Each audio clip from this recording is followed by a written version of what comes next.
Hello everyone, welcome to my channel. In this video, I will cover 5 most important questions of the chapter Some Applications of Trigonometry class 10. So let us start with our first question. अब सबसे simple technique जो हम use करेंगे वो ये करेंगे कि diagram बनाने के लिए हम step by step question read करते रहेंगे एंड ड्रॉ करते रहेंगे. So let us start now. The first question. A man standing on the deck of a ship 10 meter above the water level observes. So अभी हमने इतना question पढ़ा है, अब इसी के अकॉर्डिंग हम इसका डायग्राम ड्रॉ करते हैं. So I will suppose that this so I will suppose this is the water level. A man is standing on the deck of a ship 10 meter above the water level. So यहाँ पे ship का deck है और man उसे 10 metre ऊपर है. So let us say at this distance. Clear. So this is 10 meter. अब आगे बढ़ते हैं. Observes the angle of elevation of the top of a hill है 60 डिग्री. अब यहाँ पे अगर मैन है 10 मीटर अबव, तो हिल का जो एंगल ऑफ इस पॉइंट से जो हिल का एंगल ऑफ एलिवेशन है वो 60 डिग्री है. तो यहाँ पे हम मान लेते हैं हिल का एंगल ऑफ एलिवेशन, यहाँ पे हिल का टॉप है. तो अगर इन दोनों को कनेक्ट करें, इन दो पॉइंट्स को, तो ये हमारा एंगल ऑफ एलिवेशन बन गया हॉरिजॉन्टल के साथ कितना, 60 degree.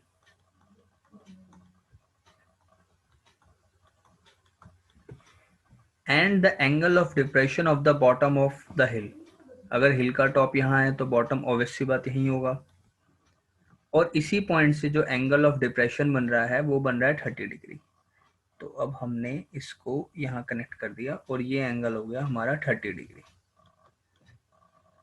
Now I will join this two. सो ये हमारा बन गया फिगर. स्टेप बाय स्टेप हमने क्वेश्चन रीड करा और फिगर बनाया. अब अगर ये डिस्टेंस 10 है, क्योंकि फिगर तो हमारा सिमेट्रिकल हुआ, तो ये भी 10 है. Okay, now I will name the points A, B, C, D and E. So figure is complete. Now we will start. अब हमें क्वेश्चन के लास्ट में पढ़ते हैं, हमें फाइंड क्या करना है, हमें फाइंड करना है distance of the hill from the ship, that is this distance AB and the height of the hill. Okay, that means dB. Okay, now we will solve this. अब देखिए, हमें AB निकालना है और DE निकालना है. Let DE be x and AB be y meters. So this is x, this is y. अब ये डिस्टेंस y हो गया, ये डिस्टेंस x हो गया. अगर ये y है तो सिमिलरली ये वाला भी हमारा डिस्टेंस y ही होगा. Clear to everyone now. So जैसे आपने पढ़ा है ट्रिग्नोमेट्री में हम tan, sin, cos का यूज़ करते हैं, तो सिमिलरली जो हमें यहाँ पे ट्राइंगल्स बन रहे हैं तो हम यहाँ ट्रिग्नोमेट्री का यूज़ करेंगे. सो इन ट्राइंगल सबसे पहले हम DE निकालते हैं. हमेशा इन टाइप के क्वेश्चंस में आपको क्या करना है, जो ट्राइंगल आपको छोटा दिख रहा है आप हमेशा उससे स्टार्ट करें. In triangle DEC tan 60 is equals to DE by CE. That means x DE x है और CE y है, और tan 60 की वैल्यू होती है हमारी √3. So √3 is equals to x by y. तो यहाँ से y की वैल्यू आ गया, that is y is equals to x √3. Okay, now अब हम क्या करते हैं, अब हम जो दूसरा ट्राइंगल है डेट इज CEB, उसमें उसको सॉल्व करते हैं. In triangle CEB tan 30 degree, again perpendicular by which, this is perpendicular, this is base, BE by CE. So BE is 10, CE is 5. अब tan 30 जो होता है हमें हमारा, tan 30 is 1/√3. So tan 30 की वैल्यू पुट करेंगे यहाँ पे 1/√3 and then we will solve. So tan 30 is 10/y. y की वैल्यू हमारी आ चुकी है x√3. tan 30 आपको पता ही है 1/√3 होता है. So 1/√3 is equals to 10/y. So यहाँ से y आ गया हमारा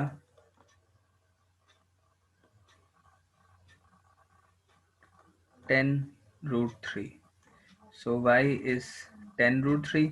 और अगर y हमारा 10√3 है, then you know y जो था x√3 के इक्वल था. So यहाँ पे y की जगह हम पुट कर सकते हैं x√3. So this is x√3 equals to 10√3. y की वैल्यू हमने यहाँ सब्स्टिट्यूट कर दी. So x comes out to be 10√3 by √3. So cancel, तो x आ गया हमारा 10 meters and y is 10√3 meters. So अब हमें एक तो y की वैल्यू चाहिए थी, distance of ship from the bottom of the hill, that is 10√3 हमारा आ चुका है. और एक हमें हाइट चाहिए थी हिल की. अब हमें निकालनी है हाइट. अब आप देख सकते हैं हाइट ऑफ हिल क्या होगी, x नहीं होगी, हाइट ऑफ हिल तो db होगा, that is x plus 10, right. तो हाइट ऑफ हिल हम कैसे निकालेंगे, हाइट ऑफ हिल में हम क्या करेंगे, x में ऑलरेडी 10 प्लस कर देंगे. So height of hill is equals to x plus 10, that is 10 plus 10, 20 meters, and distance from hill is that y, और y कितना था हमारा 10√3. सो आई थिंक ये क्वेश्चन बहुत सिंपल है, सबको समझ में आया होगा. ऐसे क्वेश्चंस करने से हमारा बेसिक और स्ट्रांग होगा. Now we will move into the second question. So now this is the second question. बहुत ही इंपॉर्टेंट क्वेश्चन है और ये इसको आप हॉट्स भी कह सकते हैं. ये क्वेश्चन आपको मोस्टली सैम पेपर से मिलेगा and it is a very good question. हर बार इस क्वेश्चन के आने के बहुत चांसेस होते हैं और बच्चों को समझने में बहुत दिक्कत होती है. अब आप सिंपली इस क्वेश्चन को करने से पहले आप प्लीज़ 2 बार इसको रीड करें. अगर आप क्वेश्चंस को अच्छे से रीड करोगे तो आपको पक्का समझ आएगा. प्रॉब्लम यही है, बच्चे क्वेश्चन रीड नहीं करते, बच्चे सोचते हैं हम देखते हैं और करें, और ऐसा नहीं होता. आप क्वेश्चन 2 बार रीड करो, then try to make the diagram. So the question is, now I will first read and then we will start. The angle of elevation of a cloud from 60 meter above a lake is 30 degree and the angle of depression of its reflection of the cloud in the lake is 60 degree. Find the height of the cloud. Now अब एक एक करके एक एक line पढ़ते हैं और diagram. The angle of elevation of a cloud from 60 meter above a lake. तो सबसे पहले एक लेक ड्रॉ करते हैं. चलो मान लेते हैं ये हमारा लेक है, ये लेक का लेवल है basically. From 60 meter angle of elevation of a cloud 60 meter above a lake. एक लेक के 60 मीटर. सो ये लेक है, लेक से 60 मीटर ऊपर हमने एक पॉइंट लिया, दिस पॉइंट. सो ये पॉइंट हमारा 60 मीटर ऊपर है लेक से, दिस इज 60. अब यहाँ से जो क्लाउड का एंगल ऑफ एलिवेशन है, अगर लेक ये है, ये पॉइंट 60 मीटर अबव से ऊपर है, तो ऑब्वियसली बात है क्लाउड यहीं कहीं ऊपर होगा. सो दिस इज द क्लाउड. अब इस पॉइंट से इस क्लाउड का एंगल ऑफ एलिवेशन 30 डिग्री है. सो हमने इस पॉइंट को इस लाइन से कनेक्ट करा और ये हमारा एंगल ऑफ एलिवेशन बन गया 60 degree, 30 degree sorry. And same point से the angle of depression of its reflection of the cloud in the lake. अब ये लेक है, लेक में जो क्लाउड का रिफ्लेक्शन होगा आप मान लो यहाँ, राइट, यहाँ मान लो आप, राइट. सो अब हम क्या करेंगे, इसका एंगल ऑफ डिप्रेशन इस पॉइंट से. सो फर्स्ट इन दोनों पॉइंट को कनेक्ट करते हैं. ओके, तो कितना दे रखा है एंगल ऑफ डिप्रेशन हमको 60 degree. So this is the angle of diffraction. Now इसको कनेक्ट कर लेते हैं हम इस पॉइंट से, similarly connected with this point. अब हमारा डायग्राम कंप्लीट हो चुका है। अब हम ध्यान से देखें तो ये पार्ट हमारा 60 है, अगर ये पार्ट 60 है तो फिगर सिमेट्रिकल है, ये पार्ट भी 60 होना चाहिए, राइट। अब A B C and no need to mark this point, let us take this point D। Okay, अब देखिए ये तो हमारे डिस्टेंस मार्क पॉइंट्स मार्क हो गए। अब हम लेट कर लेते हैं, let A C be x, A C को हमने x ले लिया, and B C be y, B C को हमने y ले लिया।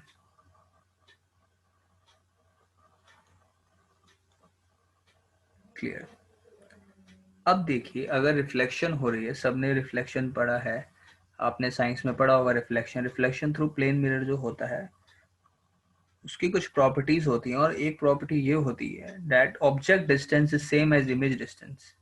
सो सिमिलरली यहाँ पे जो रिफ्लेक्शन हो रहा है उसमें भी जो ऑब्जेक्ट का डिस्टेंस होगा वही इमेज का डिस्टेंस होगा। दैट मीन्स अगर लेक से ऊपर जो हमारा टोटल डिस्टेंस 60 प्लस एक्स है, तो नीचे जो डिस्टेंस ये जो होगा this distance, this should also be equal to 60 plus x. तो ये डिस्टेंस हो गया 60 प्लस एक्स। अब जैसे लास्ट क्वेश्चन में हमने ट्रिग्नोमेट्री यूज करके हमारे वेरिएबल्स निकाले थे, अब इस क्वेश्चन में भी यूज करेंगे। सो मैंने जैसे आपको बताया था हमेशा we should start with a smaller triangle, so I will start again in this question with a smaller triangle. So in triangle ABC, tan 30 is equals to perpendicular base, this is perpendicular, this is base, AC by BC.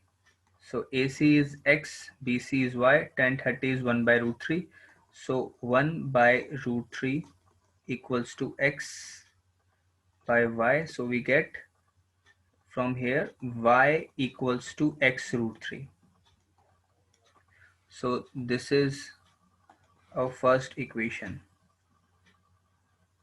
y equals to x root 3. Now we will solve the second triangle. In triangle BCD, तो आप जैसे देख रहे हैं tan 60 जो होगा वो भी परपेंडिकुलर बाय बेस होगा, पर यहाँ जो परपेंडिकुलर है वो CD है और जो बेस है वो BC है। सो CD कितना है 60, 60 plus x, that means 120 plus x, और बेस y, और tan 60 की वैल्यू पुट कर देते हैं हम, that means √3 is equals to 120 plus x by y, cross multiplying what you get. अब मैं इसको यहाँ सॉल्व करता हूँ तो ये हो जाएगा y√3 equals to 120 plus x. अब आपने यहाँ पे कैलकुलेट किया था कि भाई y तो x√3 है, तो y की वैल्यू यहाँ पे पुट कर देते हैं इस इक्वेशन में, तो ये हो गया x√3 dot x√3 is equals to 120 plus x. तो यहाँ से हमारा आ गया 3x minus x equals to 120, so 2x equals to 120 and x equals to 60 degree. तो आपका x आ गया 60 डिग्री। अब देखिए अब हमसे क्वेश्चन में पूछा जाएगा, हमें जो बताना है what is the height of the cloud. So cloud की हाइट तो ये है ना total, so that is from a this 60 plus x this, so the height of the cloud is 60 plus 60, that is 1. So the height of the cloud is 60 plus 60 120 metres. इतना difficult question नहीं है जितना आपको लगता है। Simply आप first diagram बनाओ, जब आप डायग्राम सही बनाओगे तो आप सही सॉल्व करोगे। It is not that difficult. Now so अब करते हैं start. The angle of elevation of an aeroplane from a point on the ground 60 degree. अभी हमने जो पढ़ा कि भाई एरोप्लेन है, ग्राउंड से एंगल ऑफ एलिवेशन बन रहा है 60 डिग्री। तो हम कंसिडर कर लेते हैं कि भाई ये हमारा ग्राउंड का वो पॉइंट है जहाँ पे हमारा एंगल ऑफ एलिवेशन बन रहा है, this point. Okay, so this point ground से जो हम देख रहे हैं, और एयरप्लेन का from a point A on the ground is 60 degree. So जो एंगल ऑफ एलिवेशन बन रहा है इस पॉइंट का, एरोप्लेन से हमने यहाँ कंसिडर कर लिया, ये है 60 degree. Okay, so this is 60 degree, ये एयरप्लेन की हाइट है। ओके, इसको कनेक्ट कर लेंगे अपने इस पॉइंट से। ओके, अब इसके बाद लिखा है after a flight of 30 seconds the angle of elevation changes to 30 degree. 30 seconds की फ्लाइट के बाद एंगल ऑफ एलिवेशन चेंज हो जाता है 30 डिग्री में। अभी हमारा एयरप्लेन यहाँ है, कुछ टाइम बाद, ऑब्वियस सी बात है, अब यहीं तो रहेगा, इन 30 सेकेंड बाद आगे की तरफ मूव करेगा। तो 30 सेकेंड के बाद हम मान लेते हैं ये यहाँ पे आ गया, इस पॉइंट पे। तो वो कह रहा है जब इस पॉइंट पे आया तो यहाँ से जो हमारा एंगल ऑफ एलिवेशन था, जो कि पहले 30 डिग्री 60 डिग्री था, वो अब हमारा 30 डिग्री हो गया। Okay ji.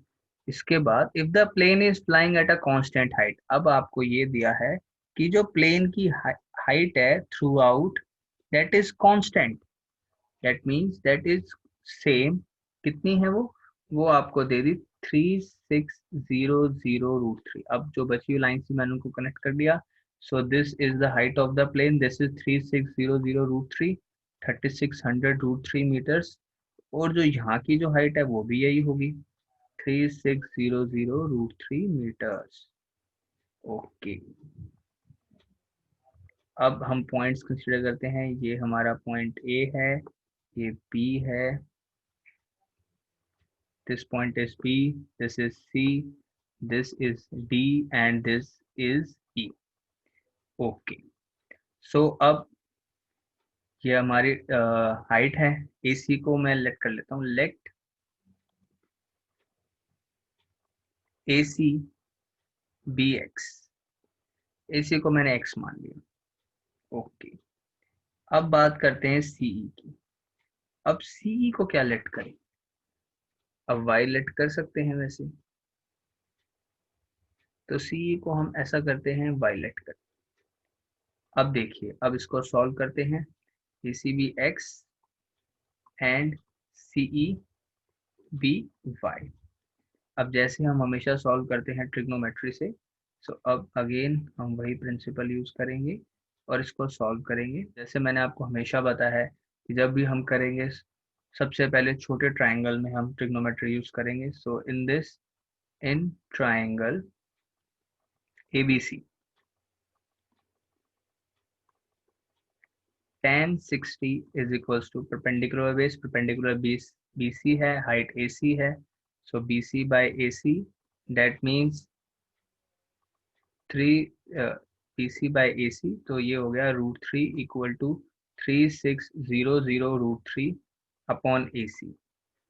AC is X, so √3 से √3 get cancel out, so X हमारा आ गया 3600।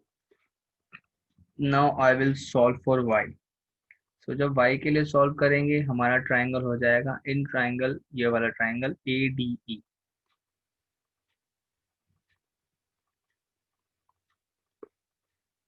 tan 30 equals to perpendicular by base, so इस ट्राइंगल के लिए परपेंडिकुलर ये है और बेस ये है।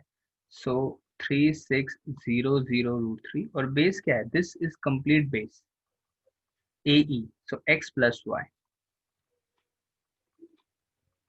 अब tan 30 की वैल्यू है 1/√3, so 1/√3 equals to 3600√3 by X plus Y. So इसको क्रॉस मल्टीप्लाई किया, we get X plus Y as 3600 into √3, that is 3600 into 3, which will come out to be 1080 0 minus 3600, Y यहाँ पे आके सब, सॉरी, एक्स यहीं रहेगा, Y x उधर चला जाएगा, वाई यहीं रहेगा। सो ये हमारा आ गया वाई इक्वल्स टू 7200। अब मीटर्स, अब आपको बेसिकली बतानी तो हाइट स्पीड है किलोमीटर पर आवर में, अब वाई डिस्टेंस है। अब ये डिस्टेंस कवर करने के लिए प्लेन को कितना टाइम लगा? 30 सेकेंड्स। प्लेन को लगे 30 सेकेंड। सो आपने पढ़ा है distance is equal to speed into time. So speed हम मान लेते हैं s है, और टाइम कितना लगा? 30 सेकेंड्स, और डिस्टेंस कितना है? 7200। सो 0 से 0, 3 से 720, सो स्पीड आ गई हमारी 240 मीटर पर सेकेंड। स्पीड आ गई हमारी। अब अगर हमारी स्पीड आ गई है, अब क्वेश्चन में जो हमारी स्पीड बतानी है वो बतानी है किलोमीटर पर आवर में। सो अब हम मीटर पर सेकंड को किलोमीटर पर आवर में कन्वर्ट करेंगे। किलोमीटर पर आवर में कैसे जाते हैं? That is 18/5, right? So 5 1 into that is 4 into 8। सो 48 को अब 18 से मल्टीप्लाई करो। 18 into 8 is 144, 4 14, 18 into 4 is 72 plus 14, that is 864 kilometre per hour. So this is our final answer. आप इस क्वेश्चन को एक तरीके से और भी कर सकते थे, अगर आपको ये सब कैलकुलेशन नहीं करनी है। आसान तरीका ये भी था कि y की जगह मैं पहले से ही डिस्टेंस मान लेता, और अगर y डिस्टेंस है तो वो स्पीड इनटू टाइम के इक्वल होता, और स्पीड को मैं y ले लेता और टाइम को 30 ले लेता और उसको सॉल्व करता। पर बच्चों को कभी कभी ये कॉम्प्लेक्स लगता है, so this is the other way around. So next question देख रहे हैं आप। ये क्वेश्चन है, a moving boat is observed from the top of a 150-meter high cliff. Moving away from the cliff, the angle of depression of the boat changes from 60 to 45 degree in 2 minutes. Find the speed of the boat. So कुछ somewhat similar with the next previous question what we did. So अब क्या करेंगे? सबसे पहले फिर से हमारी same technique, एक एक लाइन पढ़ेंगे और उसके step by step we will make the diagram for this. A moving boat is observed from the top of a 150-meter high cliff. तो सो एक हाई क्लिफ है यहाँ पे। सो मैं इसको ऐसे बना दिया। सो दिस इज 150-मीटर हाई क्लिफ। ओके। अब moving away from the cliff, the angle of depression of the boat changes from 60 to 45 degree in 2 minutes. So यहाँ से एक बोट है जिसका अभी एंगल ऑफ एलिवेशन 60 डिग्री है, पर 2 मिनट्स के बाद it changes to 45 degree. So this was 60 degree. After 2 minutes it changed to 45 degree. अब जैसे लास्ट क्वेश्चन में स्पीड वाला क्वेश्चन था तो मैंने आपको डिस्टेंस डिस्टेंस लेट किया था, पर यहाँ पे मैं डायरेक्ट करूँगा। ठीक है, मैं आपको दूसरा मेथड बताऊंगा जो मैं कह रहा था। सो देखो, अब मैंने फिर इसको कनेक्ट कर दिया। सो डायग्राम कंप्लीट, क्योंकि भाई सिंपल सी बात है, सिंपल लिखा है moving away from the Cliff. So Cliff से दूर जा रहा है, एक 60 है टू 45, तो पहले यहाँ 60 था, अब यहाँ 45 हो गया। Diagram complete. अब पॉइंट्स मार्क कर देंगे A B C D. Okay, so this is 150। So अब आपको सबसे पहले समझना है कि ये 2 मिनट्स का क्या है। सी से डी में जाने में उसको 2 मिनट्स लगे। तो सबसे पहले मैं क्या करता हूँ, let the speed of the boat be x metre per second.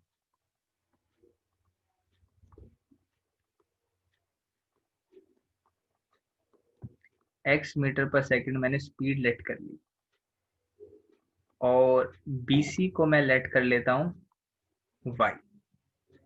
So bc तो मेरा y हो गया, और cd जो डिस्टेंस है, अब cd basically distance speed into time के इक्वल होगा। अब स्पीड हमारी x है और टाइम कितना है 2 मिनट्स, पर उसको सेकेंड्स में कन्वर्ट करेंगे, दैट मीन्स 120। तो ये हो गया 120x। This is our CD। So 120x। अब हम इसको सॉल्व करेंगे और स्पीड फाइंड आउट करेंगे, that means we will solve for x. अब देखिए, आपको हमेशा बताया I will always start with a smaller triangle, तो स्मॉलर ट्राइंगल हमारा ABC है। So in triangle ABC tan 60, आप देख रहे हैं ये एंगल 60 डिग्री है, तो ये परपेंडिकुलर बाय बेस। सो ये परपेंडिकुलर हो गया AB और बेस हो गया हमारा BC। tan 60 √3 है, AB है 150 और BC है y। सो सॉल्व किया, so comes out to be y equals to be 150/√3। Okay, so अगर हम इसको रैशनलाइज करें, y equals to 150/√3, that means multiply by √3 denominator and numerator. So ये आ गया हमारा y इज इक्वल्स टू 150/3, √3 से 150 √3/3। सो y आपका आ गया 50√3। ओके, नाउ हम x निकालते हैं। सो अब x निकालने के लिए बड़े वाला ट्राइंगल, इन ट्राइंगल ABC, तो सॉरी T। सो यहाँ पे जो हमारा एंगल है 45 डिग्री है और बेस ये कंप्लीट है, this is complete is the base. So tan 45, फिर से perpendicular by base, so perpendicular is AB और हमारा बेस है यहाँ पे BD। अब tan 45 होता है हमारा 1, सो BD कितना हो गया 1 y प्लस 120x।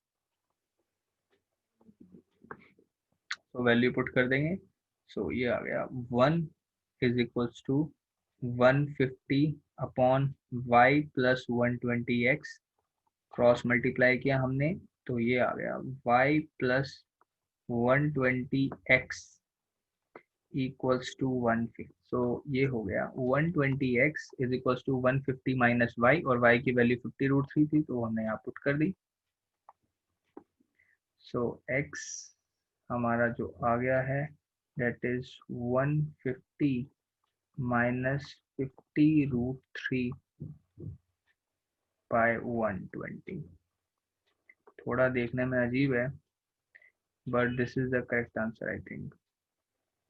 अगर आपको इसको फर्दर सिंप्लीफाई करना है तो आप इसमें से कॉमन ले लो, 50 हमने कॉमन ले लिया, सो 3 minus √3 bye 120, so 0 with 0, so this comes out to be 5, 3 minus √3 by 12. This is the speed of boat in meter per second. So the last question, the angle of elevation of the top of a tower from a certain point is 30 degree. तो ये आपका question है, last question पे आ गए हम। अब दोबारा हमारा same process, step by step हम क्वेश्चन पढ़ेंगे और डायग्राम ड्रॉ करेंगे। The angle of elevation of the top of a tower from certain point is 30 degree। मतलब एक पॉइंट से जो एंगल ऑफ एलिवेशन है टॉप ऑफ द टावर का वो 30 डिग्री। सो हम मानते हैं वो पॉइंट ये है और हम चलो माना बना लेते हैं ये हमारा टावर है। यहाँ से जो इसका एंगल ऑफ एलिवेशन है टॉप का वो है 30 डिग्री, तो हमने यहाँ पे कंस्ट्रक्ट कर दिया एंगल 30 डिग्री। चलो जी, इसके बाद if the observer moves 20 metre towards a tower, मतलब यहाँ से यहाँ तक वो 20 मीटर मूव करा, जैसे वो 20 मीटर उसने मूव करे,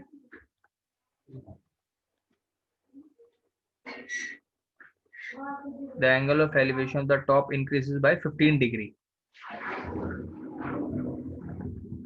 that means 30 plus 15 ये हो गया 45 डिग्री, क्योंकि इंक्रीज हुआ है, पहले 30 था 15 इंक्रीज हुआ है, that means 45 डिग्री। सो ये पॉइंट A है, ये पॉइंट B मान लेते हैं, ये C और ये D। Now what we will do, अब हम इसको जैसे मैंने आपको पहले ही बताया, हमेशा we will start with a smaller triangle, तो उससे पहले हम लेट कर लेते हैं, let the height of the tower, let the DC be x, basically this is the height of the tower right, and जो बेस है BC उसको y मान लेते हैं। सो स्मॉलर ट्रायंगल से स्टार्ट करेंगे, in triangle DBC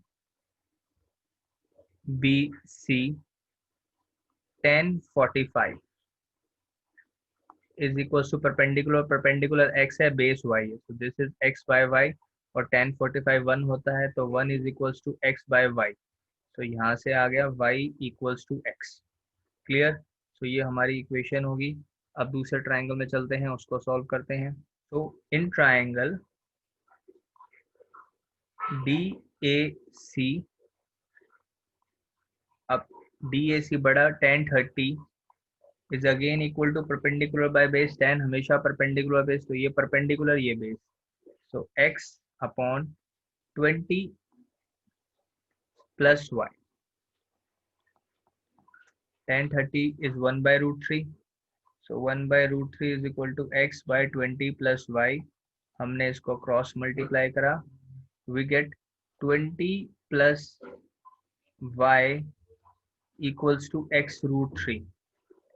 अब आपने देखा जो y है वही x है, so this means 20 is equals to x root 3 minus y, और वही हमारा x है क्योंकि y x के बराबर है, so 20 by x root 3 minus x, so 20 x common ले लिया, root 3 minus 1, so हमारा x क्या आ जाएगा, यहाँ से आ जाएगा 20 by root 3 minus 1 equal to x, so इसको रैशनलाइज कर लेते हैं, x is equals to 20 by root 3 minus 1 into root 3 plus 1 root 3 plus 1, so a square minus b square, so x आ गया हमारा 20 ब्रैकेट रूट 3 प्लस 1, नीचे a square minus b square, root 3 का square 3, 3 minus 1 2, so this is 10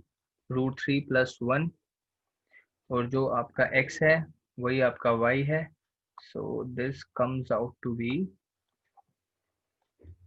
अगर x आ गया हमारा 10 root 3 plus 1, अब रूट 3 की वैल्यू सबको पता है